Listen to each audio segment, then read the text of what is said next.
Joining us now to break down the upcoming congressional session and the new makeup of the Republican Party is Congressman Madison Cawthorn, the representative proudly serving North Carolina's 11th district. So, Madison, we've talked to you as a candidate, a congressman-elect, and now I get the pleasure of calling you Congressman Cawthorn. So tell me, what was that experience like over the weekend officially being sworn in? You know what, I'll tell you, it is the honor of a lifetime getting to be a congressman representing over 700,000 people. I say there's 700,000 of my closest friends and relatives. You know, these are the people who raised me, who know me. They're all from the mountains that I hail from. And as this should be the crowning achievement for a lot of people who were in Congress on Sunday, Nancy Pelosi saw to it that there was absolutely no pomp and circumstance. She saw to it that it was not a special occasion. It was a very chaotic, a very rushed moment, and it was really, really sad because the fight that so many people have done, and the fact that there are more congressional women now than there ever have been, the fact that those women who are breaking down these roles and coming in to serve in Congress, and people like myself, people all within the Republican conference, did not get to celebrate, you know, a real swearing-in ceremony. I think it's just sickening, and it's all because of Nancy Pelosi.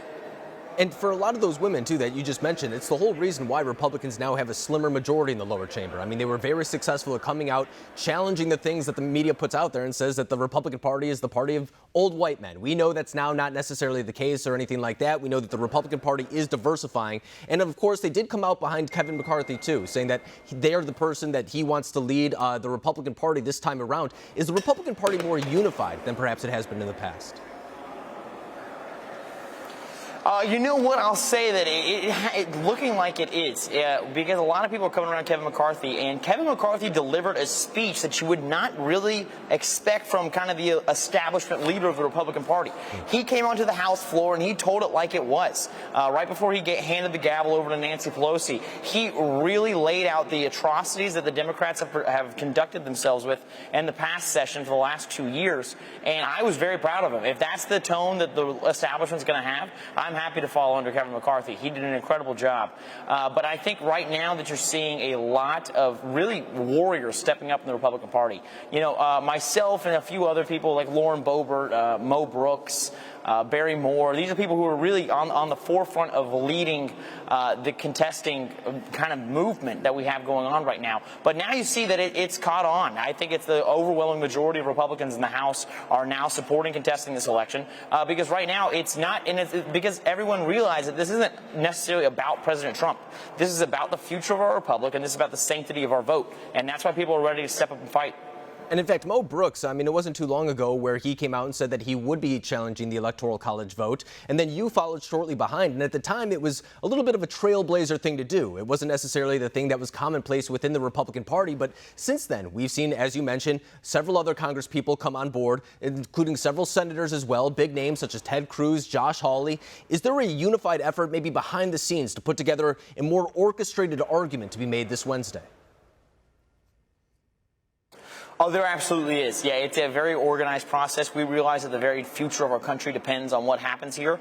So we're not just, flying by the seat of our pants. There is a very orchestrated, a very planned out methodology we're using because we want to actually go onto the House floor and make the argument that this is a constitutional issue and that it needs to be fixed. And I think that you brought up an important point earlier before, that it's not necessarily just about President Trump. This is about the integrity of elections. That's the argument that Republicans are putting out there. They either want to put together an electoral commission of sorts to investigate these claims or just make the proper reforms so that not only the people who are running for office, but those who are participating in our democracy as well can come out and be confident in the system as well. So if it's not necessarily just reviewing what happened on November 3rd and maybe redoing the results of the election, what other implementations would you like to see? Is it a commission of sorts? Is it an investigation into these matters? What are the other types of avenues that we can go down? Well, I believe that we need to create some kind of national standard for ballot security. We don't want the federal government stepping into states and kind of determining how they're going to be running their elections and making laws for them. But just like each individual state has their own laws about how you handle money, we do have a nationalized currency that has federal standards and is a very difficult thing to duplicate. And I think it's the same thing we need to do. I mean, if you create a fraudulent $1 bill, you spend 20 years in prison, you pay a $200,000 fine. And so I got to ask you, what's more important, a $1 bill or your ballot? And of course, the answer is your ballot.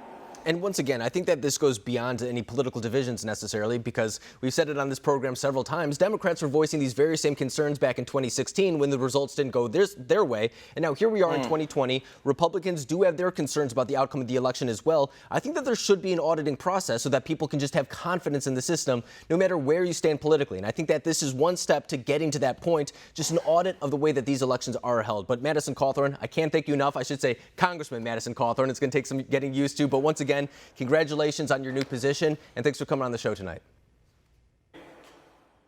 It's an honor, brother, as always. Talk to you soon. Thanks.